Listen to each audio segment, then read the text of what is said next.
Hola, ¿qué tal? Vamos a abordar nuestro tema, teorema fundamental del cálculo. Bien, nosotros sabemos que para calcular áreas se nos han enseñado, ¿verdad? Fórmulas, aquellas que veíamos en geometría, ¿verdad? De un triángulo, un círculo y, por ejemplo, un rectángulo. Recordemos que para calcular el área de un rectángulo es es área igual a base por altura. Ahora, viene lo siguiente. ¿Cómo podríamos nosotros calcular el área bajo la curva de una función? Vean, aquí tenemos una gráfica y esta función está definida en base a un intervalo desde un punto A hasta un punto B. Es decir, que la base es de A a B. Y bueno, se genera una curva debido a la representación de una función y igual a f de x. Esto lo aprendimos en nuestro curso de cálculo diferencial, ¿verdad? Representamos una función y nos genera una gráfica. Bueno, esa gráfica, imaginemos que es esta, bueno, genera de alguna manera, pero en el intervalo de A a B, una zona, o perdón, una cierta área. ¿Cómo calcularíamos el área de esta zona, o de esta región limitada, ¿verdad? En esa curva que corresponde a esa función y igual a f de x. Bien, resulta que aquí es donde nosotros tendríamos que pensar y ver cómo podríamos calcular el área. Bien, viene esta analogía que consiste en que si nosotros queremos calcular el área bajo la curva, un primer intento sería colocar o trazar rectángulos, ¿verdad? Rectángulos con la misma base, pero con diferente altura, de acuerdo a lo que vale f de x. Vean cómo las alturas vienen siendo en este caso las f de x. Por lo tanto, si nosotros generamos rectángulos del mismo tamaño sobre ese intervalo de a a b, nos aproximaríamos a calcular esa área, ¿verdad? Entonces vean cómo este intento, esta forma rebuscada, ¿verdad? De tratar de calcular esa área nos podría funcionar, porque entonces podemos decir que nos aproximaríamos, ¿verdad? A ese cálculo. Y bueno, entonces para ello podríamos decir que si nosotros sumamos, ¿verdad?, el área de sus rectángulos, obtendríamos el área total aproximada. ¿Por qué aproximada? Porque si nos damos cuenta, las alturas van a quedar definidas de acuerdo a las alturas de la curva, pero habrá huecos, ¿verdad? Habrá espacios en donde no se tomen en cuenta o habrá espacios, digamos, que sobrepasen a esa línea de la función, como lo vemos acá, o bien, como también lo podemos observar en esta parte, vean, quedan huecos. Por ello es que esa área sería aproximada. Pero ¿qué pasa si nosotros definimos, obviamente, cómo encontraríamos las áreas? Bueno, ya decíamos, vamos a sumar los rectángulos, pero es importante recordar que para calcular esas áreas de rectángulos iguales, primero tenemos que saber la base de cada rectángulo y también la altura. Por lo tanto, vamos a definir como la base de esos rectángulos con la siguiente fórmula, en donde podríamos decir que base sería igual a B, que es el punto del intervalo B, menos A, sobre n. ¿Por qué n? Donde n vendría siendo la cantidad de rectángulos que nosotros queramos colocar. Aquí hay algo importante que considerar que entre más rectángulos tracemos, obviamente más nos aproximaríamos, ¿verdad?, a esa área. Entonces, bueno, es importante saber que esa base vendría siendo una diferencial en x, es decir, una medida que va de alguna manera, una cierta medida constante, pero que si nosotros lo vamos sumando consecutivamente sería entonces un incremento en x y lo denotamos con delta x, con este triangulito x. Y bien, esa sería entonces la base. ¿Cuál sería la altura? Bueno, sería importante identificar ciertos puntos, ¿verdad? Puntos muestra, como lo estoy indicando acá. Los puntos muestra vendrían siendo esas alturas. Esas alturas. Sabemos que, por ejemplo, de A a x1 habría una primera medida de base, ¿verdad? De x1 a x2 otra medida de base. Bueno, las bases vendrían siendo estas. Pero bueno, para fines de cálculo de área de cada rectángulo es importante conocer la altura de cada triángulo, de cada rectángulo, perdón. ¿Y cómo sabríamos la altura de cada rectángulo? Únicamente sabemos que en y encontraríamos otros valores que dependen de x. Entonces, si yo tengo este punto muestra x y quiero saber cuánto vale la altura hasta cierto punto, en este caso, a la altura de este rectángulo, primer rectángulo, entonces su altura se definiría como f de x1, su índice 1, porque se refiere al valor de la altura, pero para este punto x1. ¿Cuál sería la altura de este segundo rectángulo? Sería f de x2. F de x2, porque parte del punto muestra x2. Y así, vean cómo cada f de x, 4, 5, 6, 7, 8, 9, hasta f de x a la subíndice k, vienen siendo las alturas. Entonces, en resumen, cada f de xk es el valor de la altura. Y más bien cada base vendría aquí siendo igual, porque los rectángulos tienen que ser del mismo tamaño. Entonces, es la misma base que se va a manejar, pero es f de x quien va a ir variando porque va a estar respecto a diferentes alturas en y, ¿verdad? Ok. Para calcular entonces el valor de esos puntos muestra, vamos a plantear lo siguiente, que por ejemplo para x1, ¿cuál sería el valor de esa x1? Por ejemplo, ¿cuál sería el valor de x1? O sea, de la base, pues vendría siendo lo que vale de a x1. ¿Cómo sería eso?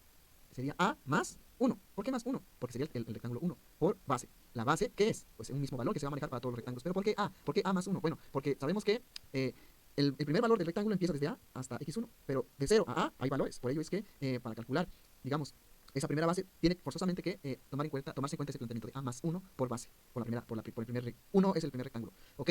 Bien, ¿qué más? Segundo punto muestra, x2 va a ser igual, lo mismo, a a, pero más el doble, ¿verdad? Perdón, más el segundo triángulo por la base.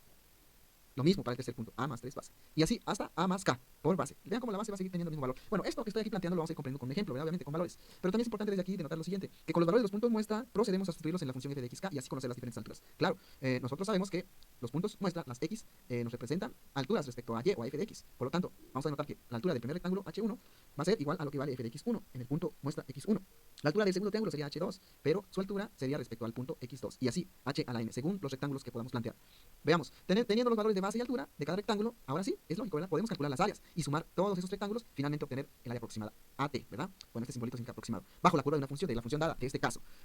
Bien, entonces el área finalmente de cada rectángulo lo vamos a calcular de esta manera, con la misma base, que va a ser el mismo valor, pero con diferentes alturas, ¿verdad? O sea que mi rectángulo 1 va a tener de base tal por la altura, ¿verdad? Que va a depender de f de x', de f de x, su índice 1, ¿verdad? O el punto 1 en x. Vean, el área 2 igual base por esa altura que va a depender del punto muestra f de x2, su índice 2. Y así hasta según los rectángulos que queramos calcular, que queramos proponer, ¿verdad? Para esa área aproximada. Finalmente, sumaremos todas las áreas y obtendremos ya esa área aproximada. Veamos un ejemplo. Teniendo la función x al cuadrado sobre el intervalo de 1 a 5 con 5 rectángulos, calcule el área total aproximada. Vean, el área total aproximada. Antes de ello, es necesario conocer la gráfica de una función, el cual se muestra. Bueno, para este caso, pero es importante que sepas que ya en nuestro curso de cálculo diferencial aprendimos a graficar, ¿verdad? A graficar una función. Es importante que tú grafiques esa función. En este caso, una función x al cuadrado, el cual resulta de lo siguiente. Siempre importante, ¿verdad? Graficamos respecto a x y y. Y bueno, una función x al cuadrado nos genera una curva de esta manera. Vean. Y bueno, pero para nuestro ejemplo nos dice que esta función va a estar trazada en el intervalo de 1 a 5, pero con 5 rectángulos. Vean, entonces esta es nuestra función en el intervalo de a a b, o sea, donde a vale 1 y b vale 5, y entonces vamos a dibujar 5 rectángulos. ¿Ok? 5 rectángulos. Pueden ser más, pero por ahora 5. Tendríamos que también interpretar los datos. Que nuestra función f de x es igual a x al cuadrado, ¿ok? Que se está utilizando un intervalo. Vean, esto también lo aprendimos en nuestro curso de cálculo diferencial, los intervalos. Vean cómo este intervalo de a a b, o como nos lo propone este ejercicio, vendría siendo de 1 a 5. Entonces, intervalo cerrado, ¿verdad? Con corchetes del 1 al 5. Y n, ¿quién sería? La cantidad de rectángulos. Entonces, n es igual a 5. Bien, teniendo estos datos tan importantes para cualquier ejercicio, ¿a qué procedemos? Pues a calcular primero la base, en donde ya habíamos definido que la base vendría siendo delta x o el incremento en x, pero utilizando ya números, bueno, sabemos que la base lo calcularíamos del punto b menos el a, pero sobre n, sobre la cantidad que se proponga de rectángulos, en este caso de 5. Por ello es que vean, como b es para nuestro caso 5 y a es 1, por lo tanto 5 menos 1 es 4. ¿Y n quién sería? Pues ya sabemos que queremos proponer, en este caso solamente 5 rectángulos, podrían ser 10, 20 o los que se propongan. Ok, bien, y tenemos ya un valor que es de 4 quintos, entonces 4 quintos significa que para este caso 4 quintos es el valor de la base de todos esos 5 rectángulos, un mismo valor en base. Calculamos las alturas de los puntos muestra con las ecuaciones. Bien, primero calculamos los puntos muestra con la ecuación que ya habíamos planteado hace un momento y sabemos que A siempre va a ser tomado en cuenta porque desde ahí se parte, el punto A que vale 1 en nuestro ejercicio, más K. ¿Quién vendría siendo K? K vendría siendo el valor, el número de rectángulos. Un primer rectángulo, segundo, tercero, cuarto y hasta 5 rectángulos. ¿Y base quién sería? La base sería lógicamente la misma para todos los rectángulos. ¿Ok? Entonces serían los 4 quintos. Y vean cómo se calculan estas operaciones. Esto ya es pues, aritmética, ¿verdad? Saber operar o manejar bien calcular bien estas operaciones sencillas. Y vean cómo los resultados de cada punto muestra, 9 quintos, 13 quintos, 17 quintos, 21 quintos y hasta 5, nos van a servir ahora para qué. Resulta que estos puntos muestra nos van a servir con la finalidad de calcular las alturas, porque las alturas requieren estos datos como para calcular f de x', f de x su índice 1, f de x su índice 2. Por lo tanto, para las alturas, vamos de alguna manera a interpretar lo siguiente.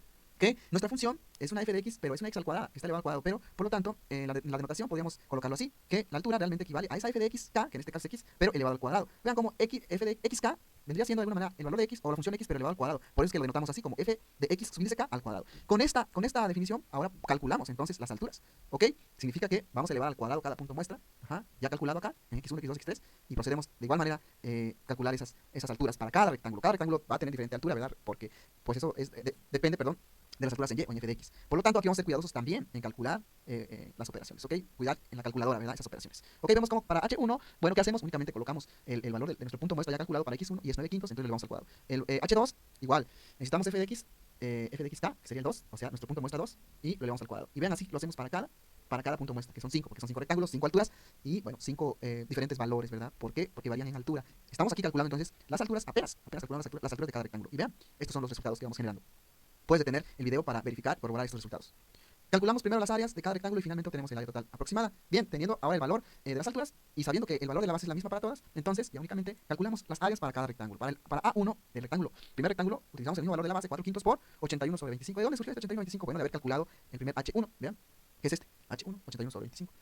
Entonces, esa es la altura, pero como hay que multiplicarlo, el resultado son 648 sobre 125 avos. Este es el valor. Así es mejor, yo les recomiendo manejarlo así en términos de fracción, porque si calculamos, ya manejamos como tal un valor decimal, muchas veces arrastraríamos valores. Y bueno, de todas maneras, esta es una aproximación, pero es mejor mantener así los valores, ¿verdad? En términos de fracción. Y así hay que introducirlos en la calculadora para, pues, calcular adecuadamente, ¿ok?